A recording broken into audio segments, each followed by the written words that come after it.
From the Kenya 360 studios in Washington, I'm Wairimo Wamburu with a highlight of newsmaking events from Kenya and diaspora. This is The Week in Focus. Welcome.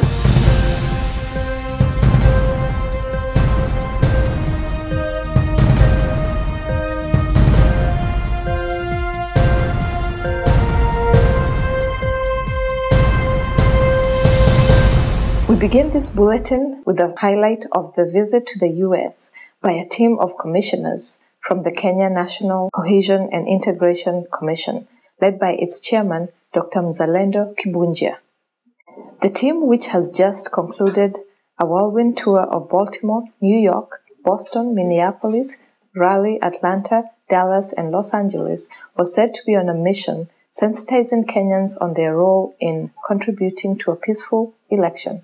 While in Dallas, Dr. Kibunjia reminded of the leading role that Kenyans living abroad play in setting the tone on conversation on burning issues covered on the press in Kenya.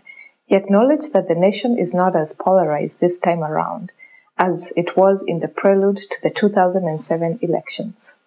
Before a Kenyan wakes up in Kenya today, the people in diaspora have read the story and made a comment on it, even before we wake up. Now, depending on the kind of comment you post on those issues, us, when we wake up in the morning to look at those comments, we will be aligning ourselves to the comments you have made. This is how you matter. If, when you read a story, the Nation Online, the Standard Online, and you decide to slant your comment in a way that incites us, is that not what's going to happen? This is how important you are. The blogs, 90% of the blogs come from people in diaspora. What is the kind of things that you write in those blogs? That says all of us belong to Kenya, we should live together, we should live happily, or the one that says Luos are monkeys and Kikuyus are thieves? Ask, you know it. I'm not asking, you know it. They are there. And in Baltimore, Kibunjia warned Kenyans living abroad against participating in hate speech during the electoral cycle, stating that his commission would not spare anyone, regardless of the country they reside in. He further gave an example of an alleged social media hate monger that the commission tracked to California, stating that they are working with the State Department to deal with such cases. Kenya 360 has not been able to independently verify this claim.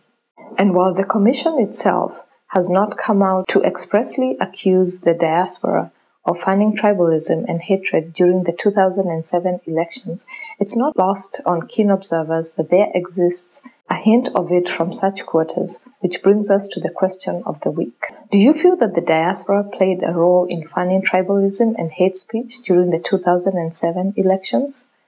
Or are we as a community an easy target for wholesome blame for offenses that were committed by a few irresponsible individuals? As you ponder on that, it is our collective prayer that we as a people and as a nation learned the bitter lessons from the post-election violence, during which irresponsible use of social media played a damaging role, and especially at this critical time going into another election. Speaking of contribution to the elections by Kenyans living abroad, the ever-changing story on the diaspora vote seems to be taking yet another twist, albeit a welcome one this time. This after the IEBC indicated in Draft Elections Regulations 2012 that they were considering the use of mobile registration centers in addition to the diplomatic missions to be used for registration of eligible voters living abroad. However, the said draft regulations were silent on the modalities of the diaspora vote, such as voter education, voting locations, recruitment of returning officials, certification of poll workers, the tallying and the dissemination of results. Noticeably absent from the draft is IEBC's earlier indication that Kenyans living abroad would only vote for the position of president and that they would do so only at one of the 47 Kenyan missions. Meanwhile, a group said to represent the diaspora, the Kenya Diaspora Alliance, has filed an urgent application with the Kenya High Court, seeking a court order directing the IEBC to ensure that diaspora is registered and gets to vote during the March 2013 polls. In the application, the group says that Kenyans abroad have continuously agitated for the realization of their right to vote in national elections and referendum. But, they added, the IEBC has overlooked in its planning the provision for registration and therefore participation of Kenyan citizens abroad. The petitioners, led by Sudan-based former MP Shem Ochuobo, also want a provision for diaspora to vote not only in presidential but also parliamentary, senatorial and other positions as provided for in the Constitution. The case will be heard on October 1st. And still on the diaspora vote, an ODM lobby group, Friends of Raila, also known as FORA, is said to have developed a position paper to be presented to IEBC and in which they have given proposals on the best practices in managing the Kenyan diaspora vote. This according to the group's Secretary General, Eliud Owalo. The paper, which is set to be released in 2 weeks, is said to be as a result of the group's engagement with Kenyans living abroad, mainly in China and the UK. It is, however, food for thought as to what those proposals would be and if IEBC would be receptive, given that the IEBC itself conducted numerous Meet the Diaspora trips and during which they were handed proposals by Kenyans living abroad. One thing I know is, for example, let's look at the US. The US in general can be divided into 9 geopolitical zones. It can be very simple to identify where the Kenyans are. They measure from northeast, if you look at from Boston to New York, that can be one block. And we have divided the whole diaspora into 20 zones. In the US alone, there are 9. Outside Canada, which is like the 10th. And then you can go on and on. I worked with a Southern Sudan referendum with the Ambassador Ezekiel. And they had 8 regions. And I watched. They did not use the embassy to vote. They had voting stations outside. The churches were used. They used everybody with the IOM. I went with these community leaders and I saw how they did it. Southern Sudan, they don't have much as Kenya we have. And it was a successful referendum.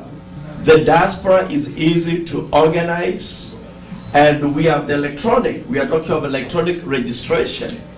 Almost Kenyans outside Kenya has a computer and a set of laptop. What we are saying is this thing can be done in 2012. The key thing is working with your team and the diaspora leadership. You can start a secretariat here in the US and you can get backup. This is not a big thing, but what we are saying is we need to start now.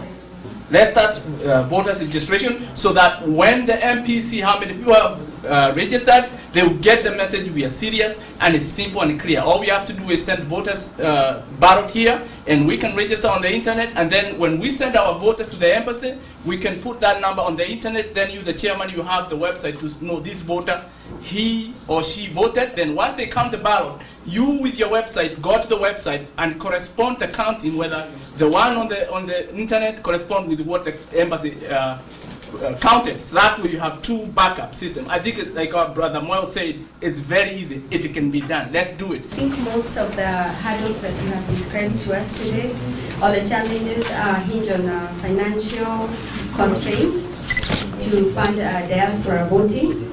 Is there a possibility in the Kenyan Constitution or Kenyan law that would allow us to pay for us to vote in the diaspora? I think most of us would be willing to pay a fee.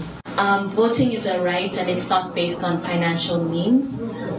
We do understand their constraints. There are constraints also for Kenyans within Kenya in terms of voting. But you don't see Kenyans in Kenya saying that we'll pay to make it to the ballot.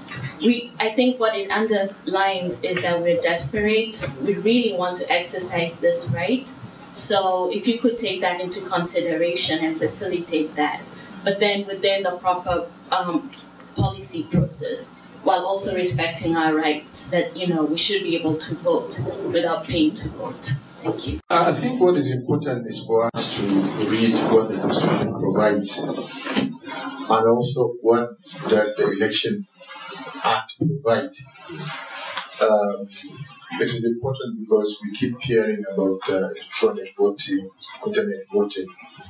So it's important for you to understand because the role of the Commission is to go by what the law says. Because anything can be challenged. If we don't follow the rules and regulations as laid out, they can be challenged. But that does not also preclude you from making suggestions in terms of the reforms that are required to make it easier. Because the Constitution talks about making it easy and simple, but credible. And therefore it is important for all of you to download the Constitution, the Elections Act, and the Political Parties Act and read it properly. Thank you. Okay, thank you very much for the questions and comments you have made. I think this is a very useful discussion that we are having today. And I think, Ambassador, thank you very much for convening this meeting. I guess we are almost achieving our objective, because it was meant to be a listening session, a consultation. And I think I will begin by saying I don't think you have to pay for it. This is a constitutional right, a fundamental right given to you by the Constitution. So far, only the mobile registration idea, which was proposed by one Denzel Musumba of East Africa USA Radio at a December 2011 IEBC Baraza in Washington, D.C., has been incorporated into the draft regulations of 2012.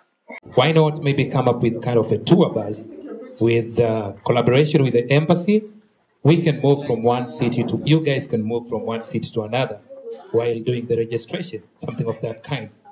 We shall keep it locked on the IEBC to keep you abreast of any updates to this status.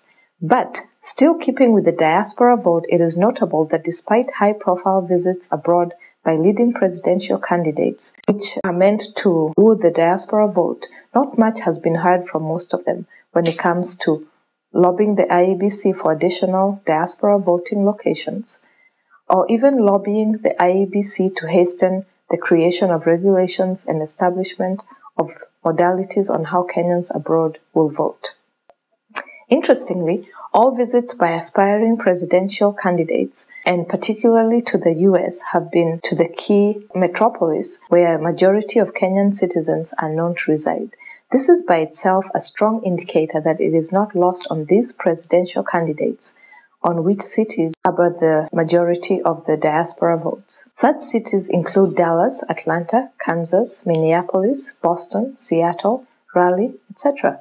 So why the silence? Kenya 360 set out to visit with some of the presidential candidates to bring you their thoughts and hopefully some insight into what Kenyans abroad can expect come 2013. Speaking to Kenya 360's Ron Imanene from his office in Nairobi, Assistant Minister for Planning, National Development and Vision 2030, and the MP for Gatanga constituency, Honorable Peter Kenneth, called on IEBC to fully respect the spirit of the Constitution. Now let's dive into the heart of this issue by going to one thing that is very much the talk of town as far as the diaspora is concerned, and this is diaspora voting come the next general election. The IEBC has pronounced that Kenyans based abroad will be voting from the embassies or the missions. Now, in view of the burden that this places on those prospective voters that live in such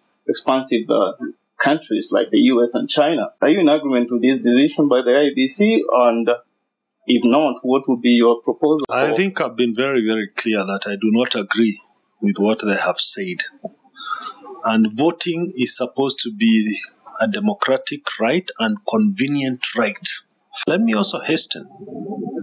If South Sudan, as a new state, could have voters in Kenya voting in areas proximate to where they live, why can't we do that for Kenyans wherever they are outside Kenya? If a new country like South Sudan could do it, Why not Kenya? But what about here, as far as the corridors of power? It's been reported widely that there's been a split in terms of the opinions as far as inclusion of the diaspora in upcoming elections. I do not think it's a negotiable item. I think the Constitution is absolutely clear. It is the government and IEBC to get their act right, because this is a right like any other right. So it's for the IEBC to get their act right and ensure that Kenyans who live outside are enabled to vote in the most convenient manner. For example, Kenyans who live in Arusha, you cannot tell them to go and vote in Dar es Salaam. Even Nairobi is nearer than having to tell them to go to Dar es Salaam. Correct. So it must be made convenient. Meanwhile, Peter Kenneth recently held a phone conference with Kenyans in the US in what was dubbed as a dialogue with Kenyans in the diaspora. Taking questions from Collins, the minister spoke candidly on social issues that must be tackled head-on by the next leadership if Kenya is to progress into a new dawn. They're going to possibly take a 5421. 5421, you're up next. Yes. Okay. Thank you very much, Brother PK. As I said, my name is Ben Metho. I'm calling from Minneapolis. And I got two questions for you. The first question is on the issue of the integrity bill. Being in Parliament at this particular time, we have witnessed what our legislature or what Parliament is doing in watering down the integrity bill, so that the same leaders who have been in office have an opportunity to come back again and squander the opportunities that are there for Kenyans. As a presidential candidate and as a current member of parliament, what are you doing to be able to stand out and be that agent of change that you're claiming to be? The second question to you, we just saw the other day that Speaker of the House, Bwana Marende, proposed that we need the MPs need to get an increment on their salary, which I think is a little bit ridiculous. From your standpoint, how come we have not heard you speak out of that and condemn that, since you happen to be the agent of change that you claim to be? Thank you very much.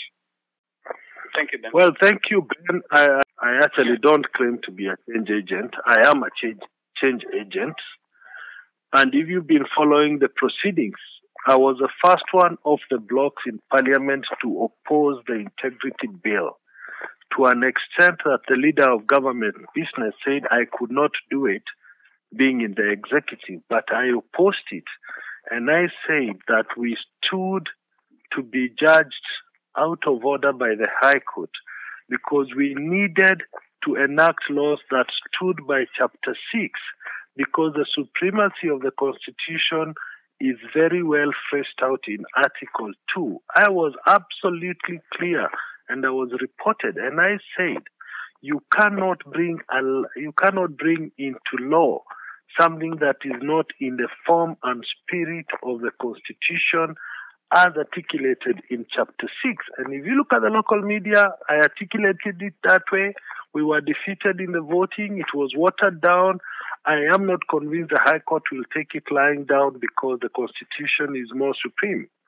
On the issue of salaries, as you know, I've been opposed to it in the past.